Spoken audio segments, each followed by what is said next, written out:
So good afternoon friends. आज आपण electrical circuit या सब्जेक्टचं तिसरं प्रॅक्टिकल परफॉर्म करत आहोत. प्रॅक्टिकलचं नाव आहे use the voltmeter, ammeter, wattmeter to determine the active, reactive and apparent power consume in given RLC series circuit and also draw the phasor diagram. Okay, so आता ह्या प्रॅक्टिकलसाठी आपल्याला जे काही इन्स्ट्रुमेंट्स लागणार आहेत ते आपण वन बाय वन इथे बघू. सगळ्यात पहिल्यांदा काय आहे, ऑटो ट्रान्सफॉर्मर आहे. ओके, सप्लाय व्हॅरी करण्यासाठी 0 to 270 वोल्टपर्यंत. त्यानंतर 0 to 300 वोल्टचं इथे व्होल्टमीटर आपण यूज करणार आहोत. याच्या अक्रॉस म्हणजे जो काही आपण सप्लाय देतोय तो किती देतोय ते बघण्यासाठी इथे आपण व्होल्टमीटर ऑटो ट्रान्सफॉर्मरच्या अक्रॉस कनेक्ट केलेलं आहे. त्यानंतर पुढे काय दिसतं आपल्याला 0 to 1 अँपिअरचं ॲमीटर. पुढे वॅटमीटर यूज केलेलं आहे ज्याची रेटिंग आहे 0 to 300 वोल्ट आणि 0 to 5 अँपिअर. इथे पुढे रेओस्टॅट यूज केलेला आहे ज्याची रेटिंग आहे 300 ओहम आणि 1.5 अँपिअर. इथे इंडक्टर कॉईल आहे, व्हेरिएबल इंडक्टर पण आपण याला म्हणू शकतो. याची जी रेंज आहे ती आहे 0.3 हेनरी. हा कॅपॅसिटर आहे 2.5 मायक्रोफॅरेडचा हा कॅपॅसिटर याच्या सिरीजमध्ये कनेक्ट केलेलं आहे. आणि त्यानंतर इथे मल्टी रेंज मल्टीमीटर यूज केलेलं आहे ज्याचा यूज करून आपण काय करणार आहोत, रेजिस्टन्सच्या अक्रॉसचं व्होल्टेज मेजर करणार, इंडक्टरच्या अक्रॉसचं व्होल्टेज मेजर करणार आणि कॅपॅसिटरच्या अक्रॉसचं व्होल्टेज हे मेजर करणार आहोत. आता आपण मित्रांनो कनेक्शन डायग्राम बघू की हे सर्किट कसं कनेक्ट केलं जाणार आहे. सो डायग्राम बघा आपण. हे बघा, सप्लाय मेन्सपासून 230 वोल्ट सप्लाय आलेला आहे. तो कुठे गेलेला आहे, ऑटो ट्रान्सफॉर्मरला इथे कनेक्ट झालेला आहे. ऑटो ट्रान्सफॉर्मरच्या अक्रॉस काय केलेलं आहे, इथे व्होल्टमीटर कनेक्ट केलेलं आहे. पुढे ॲमीटर त्याच्या सिरीजमध्ये, इथे वॅटमीटर कनेक्ट केलेलं आहे. त्याच्याच सिरीजमध्ये रेजिस्टन्स, इंडक्टन्स आणि कॅपॅसिटन्स हे कनेक्ट केलेलं आहे. आता कनेक्शन डायग्राम जर आपण बघितली तर बघा, ऑटो ट्रान्सफॉर्मरच्या अक्रॉस काय, इथे व्होल्टमीटर आहे. व्होल्टमीटरच्या कॉमनपासून जी वायर निघाली ती कुठे गेलेली, ॲमीटरच्या कॉमनला गेलेली. ॲमीटरच्या रेंजमधून जी निघाली ती कुठे गेली, वॅटमीटरच्या एमला गेलेली आहे. एम आणि सी टर्मिनल शॉर्ट केलेलं आहे. त्याच्यानंतर एल टर्मिनलमधून ती कुठे गेलेली आहे, रेजिस्टिव्ह लोडच्या फिक्स पॉईंटला गेलेली आहे. त्याच्यानंतर त्याचा जो आउटपुट आहे किंवा त्याचे जो व्हेरिएबल पॉईंट आहे तिथून ती कुठे गेली, इंडक्टरच्या पॉझिटिव्हला गेली किंवा इंडक्टरच्या कॉमनला गेली. त्याच्यानंतर इंडक्टरची जी निगेटिव्ह ती कॅपॅसिटरच्या पॉझिटिव्हला गेली आणि कॅपॅसिटरची जी निगेटिव्ह ती निघून बघा कुठे येते, ती वॅटमीटरच्या व्हीला म्हणजे वॅटमीटरच्या रेंजला येते. आणि पुन्हा वॅटमीटरमधून एक वायर निघते आणि ती कुठे येते, इथे व्होल्टमीटरला आपण इथे कनेक्ट करू शकतो किंवा ऑटो ट्रान्सफॉर्मरच्या न्यूट्रलला किंवा निगेटिव्ह पॉईंटला आपण इथे कनेक्ट करू शकतो. ओके, सो ह्याच डायग्राम प्रमाणे आपण कनेक्शन केले आहेत की नाही आपण ते आता वन बाय वन चेक करू. ओके, बघा आता सगळ्यात पहिल्यांदा काय दाखवलं होतं या डायग्राममध्ये की ऑटो ट्रान्सफॉर्मरच्या अक्रॉस काय केलेलं आहे, व्होल्टमीटर कनेक्ट केलेलं. बघा आता इथे पण आपण बघू शकतो हा ऑटो ट्रान्सफॉर्मर आणि हे आपलं व्होल्टमीटर आहे. एक्झॅक्टली त्याच्या अक्रॉस कनेक्ट केलेलं आहे. बघा त्याच्या फेसमधून इथे त्याच्या कॉमनला आणि याच्या न्यूट्रलमधून इथे व्होल्टमीटरच्या रेंजला आपण वायर कनेक्ट केला. सो व्होल्टमीटर डायरेक्टली याच्या अक्रॉस आता कनेक्ट झालेला आहे. ओके, त्यानंतर आपल्या डायग्राममध्ये काय दिसतंय की व्होल्टमीटरच्या कॉमनमधून निघाली आणि ती कुठे गेली, ॲमीटरच्या कॉमनला गेलेली. तसंच सिमिलरली इथे पण आपण बघू शकतो की व्होल्टमीटरच्या कॉमनमधनं एक वायर निघाली आणि ती कुठे गेलेली आहे, ॲमीटरच्या कॉमनला गेलेली. ओके, नंतर ॲमीटरची रेंज निघाली ती व्हॅटमीटरच्या एम टर्मिनलला गेलेली. ओके, बघा इथे त्याच्या रेंजमधनं निघाली आणि व्हॅटमीटरच्या ती कुठे गेलेली, बघा ही ब्लॅक कलरची वायर एम टर्मिनलला इथे कनेक्ट झालेली. ओके, ही एम टर्मिनलला. पुढे काय दिसते आपल्याला, एम आणि सी टर्मिनल शॉर्ट केलेले. बघा एममधनं ही वायर निघाली आणि बघा इथे सीला कनेक्ट झाली. एम आणि कॉमन म्हणजेच सी, एम सी एकमेकांना कनेक्ट आहे जसं या डायग्राममध्ये आपल्याला इथे दिसतंय. त्याचप्रमाणे पुढे काय दिसतंय आपल्याला की वॅटमीटरच्या एलमधून निघालेली वायर रेओस्टॅटला गेलेली किंवा रेजिस्टिव्ह लोडला गेलेली. त्याचप्रमाणे बघा आपण इथे दिसतंय का आपल्याला, हे बघा ही रेड कलरची वायर याच्या एल टर्मिनलमधून निघाली आणि कुठे गेली, ती रेओस्टॅटच्या इथे फिक्स पॉईंटला गेली. ओके, रेजिस्टिव्ह लोडच्या. पुढे काय दिसतंय, त्याच्या फिक्स पॉईंटमधनं वायर निघाली ती कुठे गेली, इंडक्टरच्या प्लसला गेली. आता इकडे बघा ही येल्लो कलरची वायर बघा त्याच्या व्हेरिएबल पॉईंटमधनं निघाली आणि कुठे चालली ती वायर, इंडक्टरच्या प्लस टर्मिनलला किंवा कॉमन टर्मिनलला.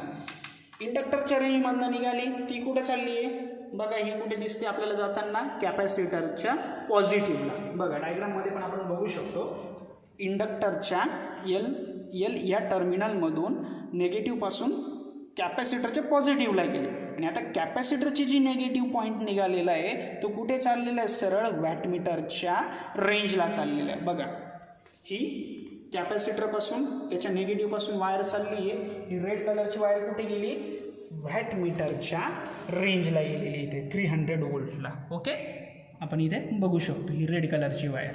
त्यानंतर पुढे डायग्राममध्ये काय दिसतं, इथपर्यंत तर आपण आलो पण अजून आपलं सर्किट कंप्लीट झालेलं नाही आहे. अजून इथून आपल्याला एक कनेक्टिंग वायर इथे टाकावं लागेल, तेव्हा हे क्लोज लूप सर्किट हे फॉर्म होईल. तेव्हा बघा मग आता व्होल्टमीटर इथे वॅटमीटरच्या व्हीमधनं एक वायर निघते, ती एक तर आपण व्होल्टमीटरच्या निगेटिव्हला कनेक्ट करू शकतो किंवा डायरेक्टली ऑटो ट्रान्सफॉर्मरच्या निगेटिव्हला कनेक्ट करू शकतो. तर आपण काय केलं, इकडे डायग्राममध्ये बघू आपण, त्याच्या रेंजमधनं एक वायर निघाली ही येल्लो कलरची, ती कुठे जाते, व्होल्टमीटरच्या रेंजला जाते आणि परत व्होल्टमीटरची जी ऑलरेडी कनेक्ट केली त्यामुळे इथे क्लोज लूप आपला फॉर्म झाला. ओके, सो हे आपले कनेक्शन आता इथे कंप्लीट झालेले आहे. आता आपण एकदा ऑब्झर्वेशन टेबल बघू. ओके, सो आता आपण आपलं ऑब्झर्वेशन टेबल बघू. ऑब्झर्वेशन टेबलमध्ये आपण बघू शकतो की आपल्याला कुठल्या कुठल्या क्वांटिटीचे मेजर करायचं आहे. Supply voltage, current, voltage across R, voltage across L, voltage across R L, voltage across C आणि power. Okay, so supply voltage मी पहिल्यांदा इथे नोट डाऊन केलं 120. आता मी 120 व्होल्ट सप्लाय हा देतो. तर आपण बघू शकतो ऑटो ट्रान्सफॉर्मर मी आता कनेक्ट केला सप्लायला. सप्लाय ऑन करण्याच्या अगोदर पहिल्यांदा मेक शुअर करायचं की ऑटो ट्रान्सफॉर्मरचा जो नॉब आहे तो 0वरती सेट आहे का. इथे आपण बघू शकतो बघा हा नॉब आहे आणि हा 0वरती सेट आहे. ओके, मग आता मला स्टार्ट करायला काही हरकत नाही. मी सप्लाय ऑन केला. आता सप्लाय ऑन केल्यानंतर मला पहिलं रिडिंग जे आहे ते घ्यायचं आहे 120 व्होल्टवरती. बघा मी आता सप्लाय व्हॅरी करतो, तुम्हाला व्होल्टमीटरमध्ये क्लिअरली दिसेल की सप्लाय व्होल्टेज हे व्हॅरी होतं. ओके, बघा 120 व्होल्ट सप्लाय आला. सो मी तर पहिलंच नोट डाऊन करून ठेवलेलं आहे की सप्लाय व्होल्टेज 120. आता त्याला करंट बघा, करंट मेजर करून बघू. आपल्याला करंट इथे दिसतोय बघा, आपला 0 to 1 अँपियरचा ॲमीटर आहे आणि इथे बघा एक्झॅक्टली या लाईनवरती 0.1 वरती ॲमीटर हा आलेला आहे. ओके, सो करंट किती आला इथे 0.1 अँपियर. आता पुढचं काय मेजर करायचं आहे आपल्याला, व्होल्टेज अक्रॉस आर म्हणजे व्होल्टेज अक्रॉस रेजिस्टन्स. मग आता आपण ते मेजर करू. हे बघा व्होल्टेज अक्रॉस आर, इथे मल्टीमीटरमध्ये आपल्याला दिसत असेल रिडिंग किती दाखवत आहे, 10 व्होल्ट दाखवत आहे. ओके, सो मी आता नोट डाऊन करतो. व्होल्टेज अक्रॉस आर किती आलं, 10 व्होल्ट. पुढे काय व्होल्टेज अक्रॉस एल म्हणजे व्होल्टेज अक्रॉस इंडक्टर.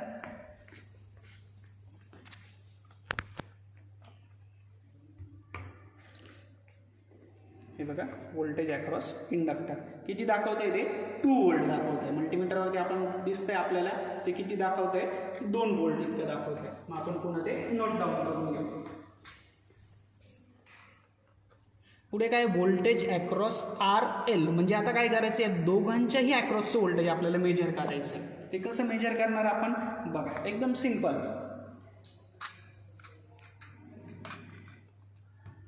आपण काय करणार आता, एक टर्मिनल जो आहे पॉझिटिव्हचा तो रेओस्टॅटच्या फिक्स पॉईंटला लावणार आणि दुसरा जो टर्मिनल आहे तो इंडक्टरच्या निगेटिव्हला लावणार.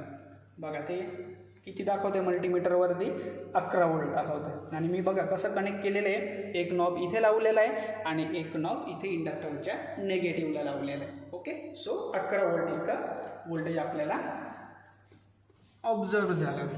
So 11 volt. पुढे काय सांगितले, व्होल्टेज अक्रॉस सी म्हणजे व्होल्टेज अक्रॉस कॅपॅसिटर. मग आता आपण व्होल्टेज अक्रॉस कॅपॅसिटर चेक करू. हा आपला कॅपॅसिटर आहे 2.5 मायक्रोफॅरेडचा. ओके, सो आता बघू आपण याच्यात किती व्होल्टेज दिसतं आपल्याला.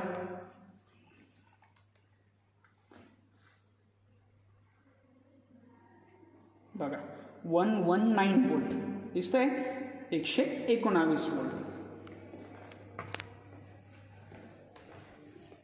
119 व्होल्ट. ओके, आता आपल्याला काय मेजर करायचं बाकी राहिलेले, आपली पॉवर मेजर करायची बाकी राहिली. ओके, सो पॉवर बघू आपण आता. बघा आता RLC लोड आहे त्याच्यामुळे पॉवर कन्झम्पशन इथे कमी असणार आहे. त्यामुळे बघा इथे एक लाईन 10ची आहे तर 0 आणि 0च्या थोडीशी पुढे आपण बघू शकतो ही लाईन सरकलेली. ओके, मी तुम्हाला थोडंसं जवळून दाखवतो. सो ही ॲप्रॉक्सिमेटली 8 व्होल्ट इतकी पॉवर त्याने आता कन्झ्युम केलेली. ओके, सो आता आपण नोट डाऊन करू. 8 वॅट. ओके, 8 वॅट इतकी पॉवर त्याने आता काय केलेली आहे, कन्झ्युम केलेली आहे. आता पुढचं रीडिंग आपण घेऊ. ओके, आता 120ला घेतलं. आता आपण काय करू, थोडं सप्लाय वाढवू.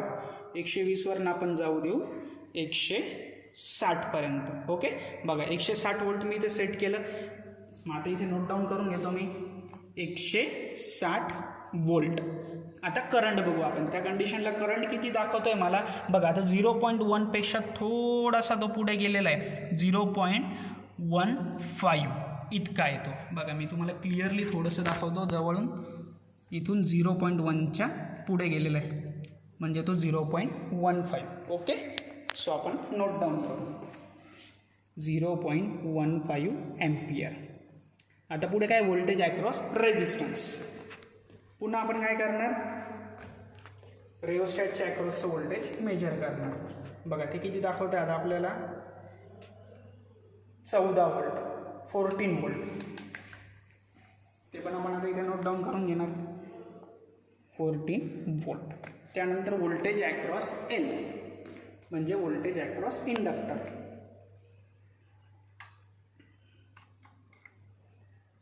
किती येते, 3 वोल्ट, 3 वोल्ट्स. Okay,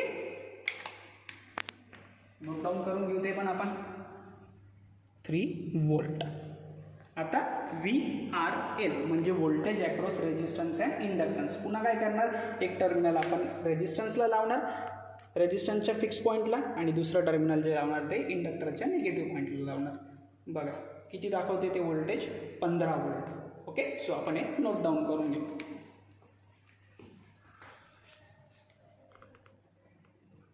15 volt. आता काय पुढे, व्होल्टेज अक्रॉस C म्हणजे व्होल्टेज अक्रॉस कॅपॅसिटर. कॅपॅसिटरच्या अक्रॉसचं व्होल्टेज आता बघू आपण किती दाखवतं ते.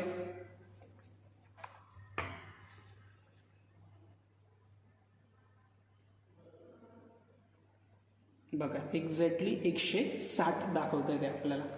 सो नोट डाऊन करून घेऊ आपण ते पण, 160 वोल्ट. आता शेवटचा पॉईंट काय राहिला, पॉवर राहिली. आता पॉवर बघू आपण, पॉवर किती दाखवते आपल्याला. मगाशी आपण बघितली तेव्हा पॉवर आपली 8 वॅट होती. ओके, आता बघा थोडीशी 0च्या पुढे गेलेली, आणि ती कितीपर्यंत गेलेली, एक लाईनवरती, एका लाईनजवळ दिसते इथे आपल्याला, थोडीशी तिच्या आत दिसते. म्हणजे आपण ती किती असणार, ॲप्रॉक्सिमेटली ती 9 वॅट इतकी असणार. ओके, सो आपण ती पॉवर नोट डाऊन करून घेऊ, 9 वॅट. ओके, आता शेवटचं रीडिंग आपण घेऊ. आता शेवटचं रीडिंग बघू, 200 वोल्ट देऊ आपण त्याला. बघा मी सप्लाय व्होल्टेज वाढवतोय, तो मॅक्झिमम कितीपर्यंत गेला, 200 पर्यंत गेला. ओके, आता 200 वोल्ट दिला. मग आता मी नोट डाऊन करून घेतो, 200 वोल्ट. आता करंट बघू किती येतो आपल्याला त्या कंडिशनला. बघा करंट या कंडिशनला 0.2 दिसतोय मला. 0. थोडंच जवळून दाखवतो मी तुम्हाला, 0.2च्या थोडासा कमी आहे, म्हणजे तो 0.19 किंवा 0.18 इतका आपण घेऊ शकतो. सो मी 0.18 घेतो त्याला, 0.18 एम्पियर. आता पुढे काय मेजर करायचं, व्होल्टेज अक्रॉस R म्हणजे व्होल्टेज अक्रॉस रेजिस्टन्स. पुन्हा आपण काय करणार, मल्टीमीटर रेओस्टॅटच्या अक्रॉस कनेक्ट करणार आणि व्होल्टेज बघणार किती दाखवते तो. बघा 18 वोल्ट दाखवतोय, 18 volt. Okay, so note down करून पुन्हा 18 वोल्ट. पुढे काय, voltage across L.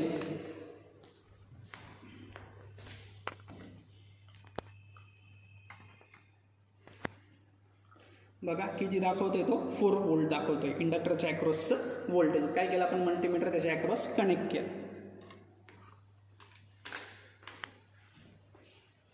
Okay, voltage किती आलं, 4 वोल्ट इतका आला. आता काय पुढे, व्होल्टेज अक्रॉस RL म्हणजे रेजिस्टन्स आणि इंडक्टन्सच्या अक्रॉसचं व्होल्टेज आपल्याला बघायचं. मग पुन्हा आपण काय करणार, एक टर्मिनल रेजिस्टन्स साईडला कनेक्ट करणार आणि एक टर्मिनल इंडक्टर साईडला कनेक्ट करणार.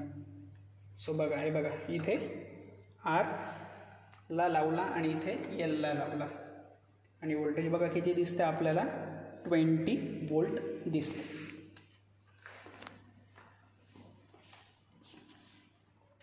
20 वोल्ट. आता काय राहिलं, व्होल्टेज अक्रॉस C म्हणजे व्होल्टेज अक्रॉस कॅपॅसिटर.